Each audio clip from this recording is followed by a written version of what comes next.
Oh, 5 bars. Radmin be doing its cheese. First to 7.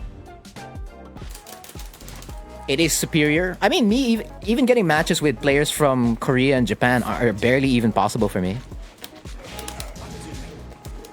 Because number one, they don't really like playing sets that aren't 5 bars. So that means you already lose out a significant number of the player base. And they usually don't play anyone outside of their regions anyway.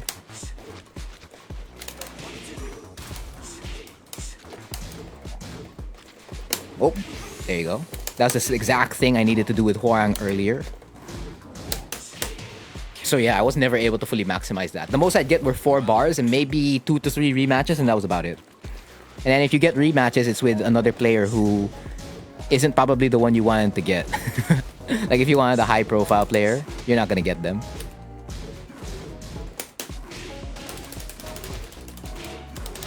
I can't beat Frontier, therefore I will play Dead Frontier.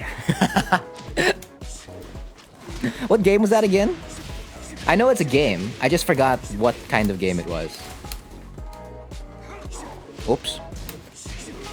Yes, the S-tier Fox. Oh, great parry here from Vergil. He's got it. With being battle obsessed, he's got the timings, all the timings. Good block. 4 wins straight.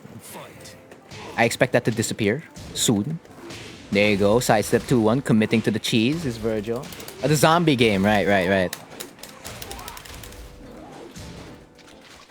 I've actually been looking for different kinds of zombie games. I'll probably check out Dead Frontier now. I'll be, hey, look, ma, it's me. It's me. It's clearly a Tekken game. I'm made for this. I'm built for it. Back one.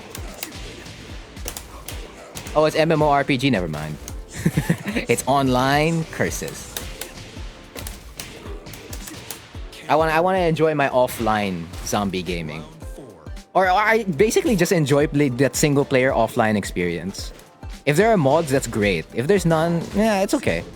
For as long as I can customize and do all my stuff offline, because I find it really annoying that Steam's like, I need you to be online when you're playing certain games.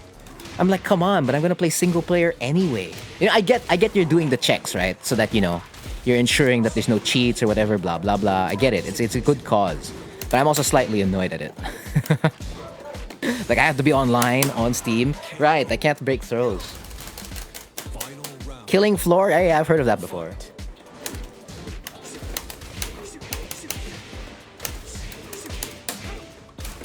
I don't know, I've just been playing more Left 4 Dead. It is on the menu for me this past week. Down back 3, avoiding the highs. The Steve highs, the Steve punches, the boxing low, punching. Well, I wasn't gonna punch low. I wasn't gonna go below the belt. Mark loves cheese. Wait a minute, that's 3 marks? It's crazy.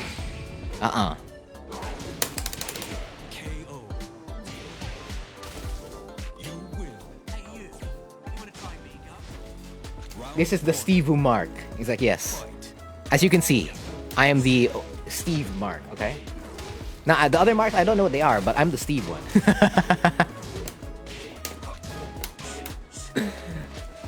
Clearly separating himself from the pack.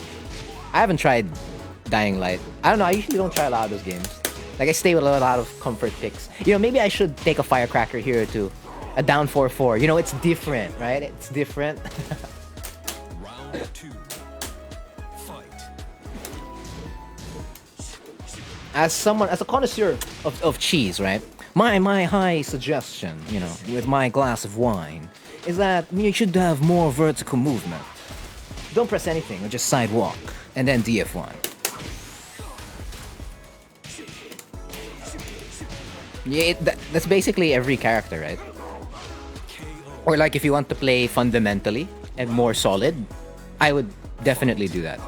You move around, jab, DF1, and then move, yeah, etc. And then you use the information you gather off that to...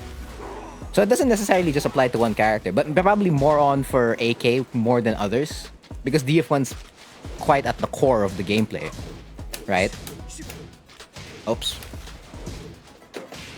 I was really expecting F neutral too. Oh no, that's not cool. It's not. Ah. Wait a minute, we've played 2 games, right? Punish. Perfect. Wait a minute. Round 1. Parkour zombie game, like it can be offline. Beautiful. I learned it through, yeah, we always learn it the hard way, right? And then that's what makes it stick out to you, and it gives it more meaning because you know it hurt, right? It hurt. That's where I learned a lot of my Hwoarang stuff as well, the hard way. They're like, down 3-4 is such a good move. Oh, Hwoarang's such a rushdown character, and then every time I do it and play against other people in the scene, they don't let me do that. So I'm like, what are you talking about? Are you lying to me? No, they weren't, but at the same time, what they were telling me wasn't necessarily applicable to me. Brahim loves cheese. That's why it's always important to find what cheese is most applicable to you. Doesn't mean you shouldn't absorb all the information. You should absorb more information. But you have to find the one that works best for you. And then maybe as your skill increases, you can finally use the other information that they've been telling you this entire time. Ooh. Do more down 2. Wait, I'm not playing AK here. So Jif giving some free advice right now. He's sharing his cheese to Vergil. He's like, you need to do more down 2, man. You need to do them DF1s. You need to step, right? If he enters peekaboo, you know you're gonna get that punish, etc, etc, etc. Oh, 2-1. Would 2-1 even reach there? Don't know. AK can also set up some BS. Yeah. F2, great. Like F2 into giant swing, F2 into a throw, F2 to down jab. Like there's a ton of stuff you can do. It's a crazy move. Most especially it being like your 15 frame. Oh, -10. The down 2, there you go, Vergil taking the advice, taking the cheese. Oh, throw. Capital punishment. That's fine. Look at that step. Probably stepping the wrong way though. More to the right. But of course, it's more about being able to step in particular situations where you know which side's more applicable to step. While there is a general weak side, you want to be stepping the side that you can step better. So again, if they do a DF1, you may not want to necessarily step right if the lab work tells you stepping left is better. But of course, lab work first, right? 2-1. But it shouldn't be below whatever the high level standard is. So he at least hits high level standard. So if we put that in letter value, right? So let's say your heart capability is a solid A. Let's say it's a solid A, just for discussion's sake, right? And then your body's a solid A as well. Your mind cannot be a C, because that's below high level. It has to be at least a B. Or even a B minus, right? For as long as it's sitting within that B range, you should be fine. Great parry on point for Vergil here. Whatever the high level standard is, it has to at least hit that. So you have to hit at least the passing value of it. Now, of course, sometimes you may not need to do that if, let's say, your heart and your body are like S+. That's a completely different story. But you better be damn exceptional at those 2 things if you're not gonna let if your mind's gonna be like below B. Something like that. I reckon FF3. I don't recommend. I recommend. I don't recommend FF3. It sucks. That's why you're probably the first player who I've heard saying Armor King FF3 sucks. Because all the other players who play Armor King or play King within the scene have never said FF3 sucks. It's the first time I've heard that. And it's usually stuff like that when it comes from another player. I'm like, huh, you know what? I should look into it. Why does it suck? 2-all? My heart tells me to press it +6. No, but FF3 is plus though, right? Matthias loves cheese. You get the plus and then you get the free, whatever, shadow step, right? My brain says, do it. Do the chain grab. Indeed. And that has made Vergil #1 in terms of chain throws out of all the kings who have played in the cheese Dojang. All the way up to the sky. It's calculated math, indeed. To press it +6 is calculated math. Perfect. No, but that's the heart. That's completely different off from the mind, right? Fight. DF1.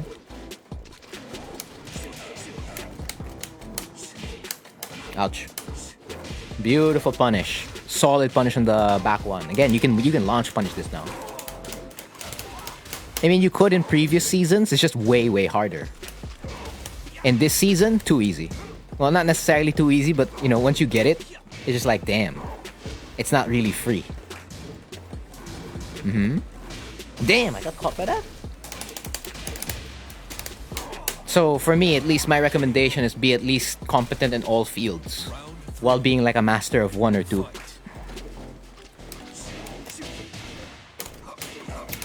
But if you're not going to want to work on something else, you're gonna have to be exceptional in the other stuff. F neutral 2.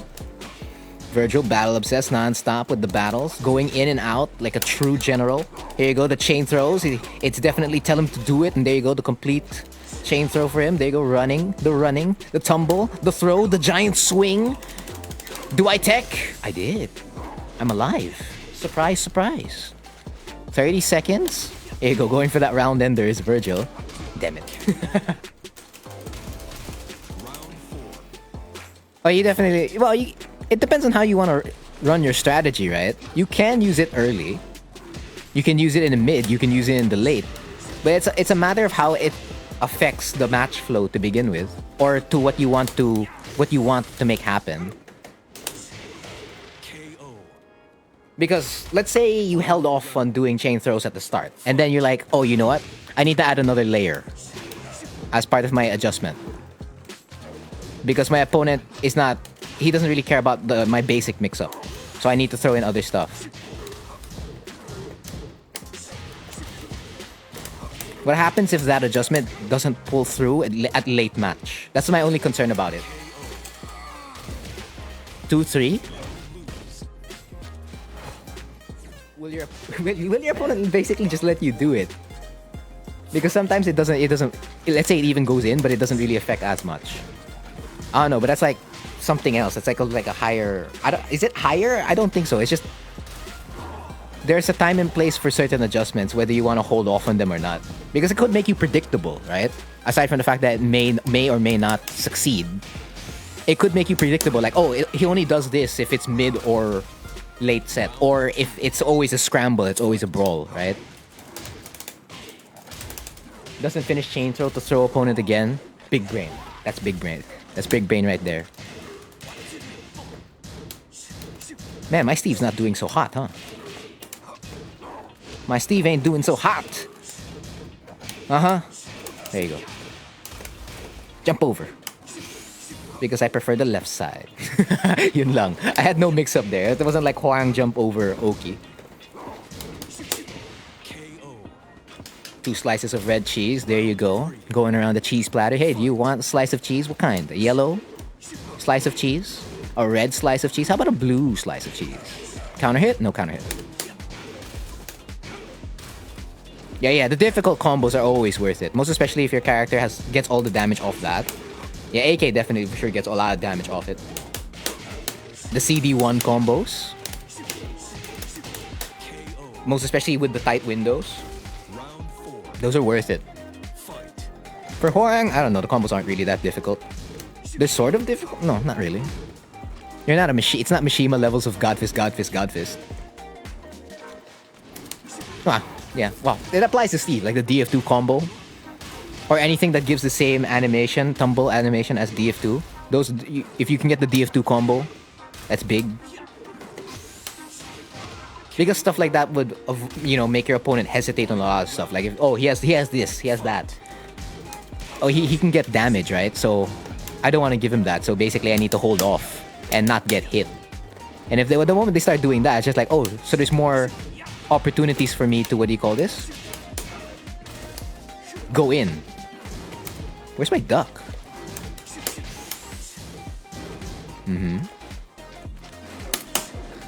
I broke that.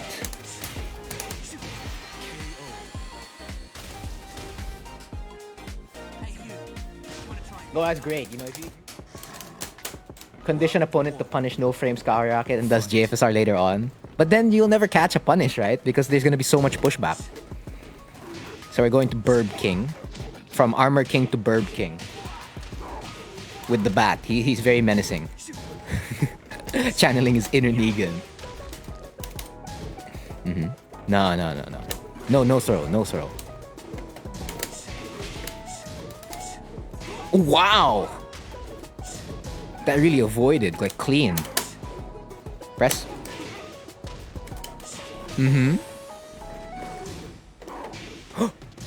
That was counter hit, right? Or it was. Sneaky. Sneaky little low. I gotta respect that mix-up. It's plus. There's not much I can do there. Oh, that wasn't counter hit. It's NCC. There you go. Solid work from Vergil. Getting the wall. Beautiful conversion. Looking for a throw. However, the good guess on the 50-50, and we're going away from the wall. Back to the center of the stage. Vergil at a life lead. Similar life now, but fading fast. And it with a sway 1. 30 seconds left on that clock. 1-5. 3-5-8 to 3-3. Oh, no throws for you. I really need to stop doing this combo. It's a bad combo. Nope. No throw. My throw breaks are back. Sort of, I guess. 1, 2. Yeah, I gotta stop doing that. I gotta stop doing. As much as I love Flicker 1 mid combo, I gotta really stop doing it. Like making it my main option. Boom, there you go, guaranteed damage. Armor King has a thing like that too. Yes, wall awareness is big. Completely big. For each character, the specifics will be there. And if you want to learn something about... For Armor King, about the wall specifics, Jif's got you covered. Crucifix has got you covered. Let me go. The mid whiff. Like mid move. 4-3. Aside from the fact that there's a big up and ups in terms of improvement already. Oh wow. The punch parry was not able to punch parry that. The big backswing blow. That's a big launcher. I will not stop. There is a mid version, however. You are not Armor King. You're not limited to one. Drop combos for Okizeme. Sakal thinking big brain right now. It is not a... I didn't drop the combo. It's Oki. It's part of the plan.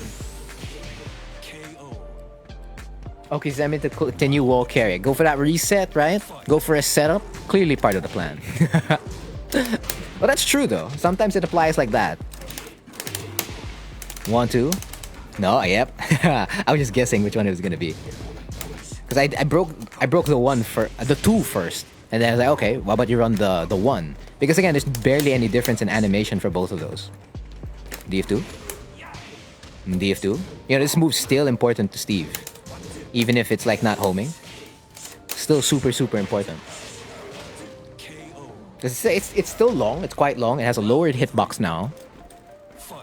And it's still a counter hit launcher. And of course, if it's not a counter hit launcher for you, it's a counter hit follow-up thingy, mabob. Looking for something is Vergil. Ooh, swapping sides. Looking for something. We're both looking for something. However, I have the lead. 40 seconds left on the clock. No counter hits, no big hits, no launchers. Good break on the Shining Wizard. Oh, wow. Another whiff, 2 whiffs while standing 1-2. That hurts a ton. Oh, really? Capital punishment. Whiffing out of place. 25 seconds left on the clock. And jabs galore. He is a boxer after all. There's gonna be no kicks here. It's not like Hwarang. Same applies for Dojang Exhibition, as that is this Sunday. Hopefully it will push to this Sunday. Most likely should. And if you have any questions about Tekken or about Hwarang, that as well.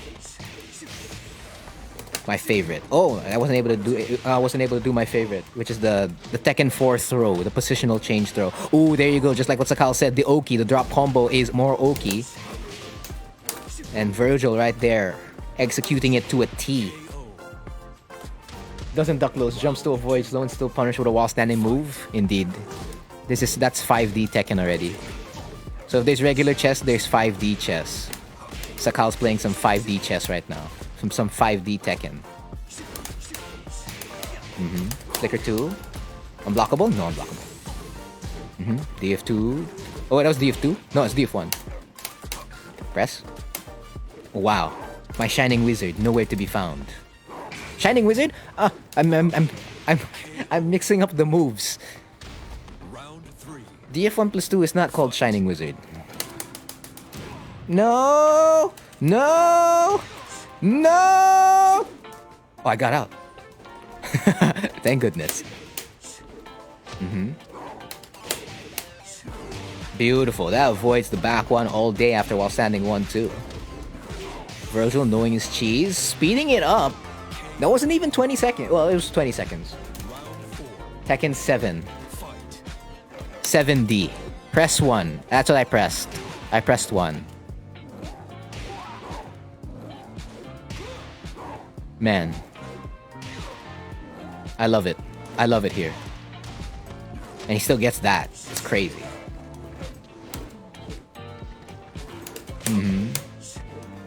Man, how did I forget what DF1 plus 2 is already? The move name, at least, for Steve. I forgot it. Damn. Oh, that's not gonna go in. It be. 5 slices of cheese for Vergil. Solid rage art at the right moment, at the right time. It's probably the burb hat, isn't it? Oops. While standing 2-2. Alright. Stop! The offense. Non-stop. Non-stop galore. He's battle obsessed. That was a bad wall combo. Alright. Sonic Fang, right? Sonic Fang. Sonic the Hedgehog. When's that movie dropping? Like every time. It must be the burb hat, right? It must be the burb. Let me go. He knows the way. I wonder if they're gonna throw that meme in. A part of me is like yes, and another part of me is like no, don't put it in.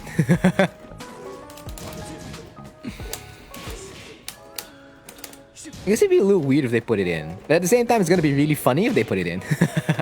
I'm split.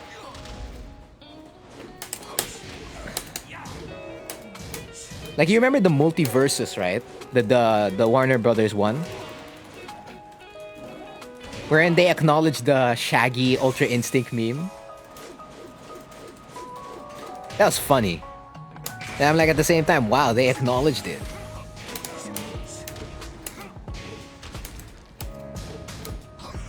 Trade! Oh, it wasn't even a double KO. Round 2. Fight. What a time to be alive again, indeed. If they bring it back. That wasn't QCF1. Man, I've been playing some Ana and my QCFs are still not there. Crazy. That's supposed to transfer over. Supposedly. That is plus. 1-1-2. I am still in a bad position. Wall-wise. No. Oh, he didn't tech! He didn't tech! This never works. That never works. Because if you tech, you're never gonna get hit by that. Round 3. Fight. Fab 2. Down to 1. 1-2. 1-2-1. Oh, big counter hit. Showing Steve who the real Steve Fox is. It's the guy with a burb hat. Not the guy with boxing gloves. Looking for those lows. This is Vergil looking for an opening. It is 6-3. This is the match point match. Oh no. This is the what first to 7. Because we don't really run that many. It's always first to 5 typically. Probably because first to 5 is pretty long already. Ooh. Ah, solid. That was good. 3-6-1 to 3-3. Fab 2. Oh, not Fab 2 tuloy. Flicker 2. Good break. I missed that. Sidestep. No sidestep 2. 1. Oh, the big counter hit. That is the true Steve back one right there. There you go. Big combo. The jabs to the FF1. A little short on the wall. Bad positioning. Oh, sidewall combos. We got those? No, we don't. We don't got sidewall combos. DF2. DF2. DF2. DF2. No. DF2. Oh, wait. I would have lost to a rage art if that happened. Well, it's like if you practice every day, right? Hold on. I can get back to that combo after this set. A combo to like... Man, what's the cheese happen? What's happening to the cheese? Was it the water? Or was it the snake edges? I'm joking. It wasn't the snake edges. I just woke up late as well. Perfect. He lives another day. 6-4. You lose. Denying the match point win. Because your body needs to recuperate, right? Third loves cheese. But unlike esports, since you're only moving a couple of... Fight. Yeah, there is such a thing as overtraining, right? But if you look at all the documentaries, these players are playing forever. And, well, at one point, even I was playing forever. So the only thing I can answer... The only way I can answer this question is by using my experiences. As much as we can infer in regards to other levels of different skill levels... My best answer will definitely come from experience, not from inferring from different experiences here and there. So for me, it's a yes and a no. Playing every day can deteriorate your gameplay, and it also can help you improve like a lot. So it's a yes and no. So you have to look at it at certain angles, right? Because it's both yes and a no. It's this thing and it's that thing. So number one is overworking. That's the main reason why it would deteriorate your gameplay. And overworking would probably be associated to stuff like attitude and mindset. So let's say you're tilted. Let's say you're salty. And let's say your body's tired as well. Playing every day at that point for long hours of stretches while you're like that is not going to help you. That's clear as day. And if you're not working towards something new or learning something new or refining something new, it's also not going to help. But I mean, you could be doing that as well while you're overtraining in a sense. But what if you need a break so that you can open it up? Because you're too, what do you call this? Tunnel visioned to look at one thing, right? There's that. So that's like one argument for why playing all the time wouldn't be a great idea. You probably have to play a good amount of the time, but all day, every day, probably have to span out the hours a little bit differently if you want to do it all day, every day. Was that a reset? Crazy.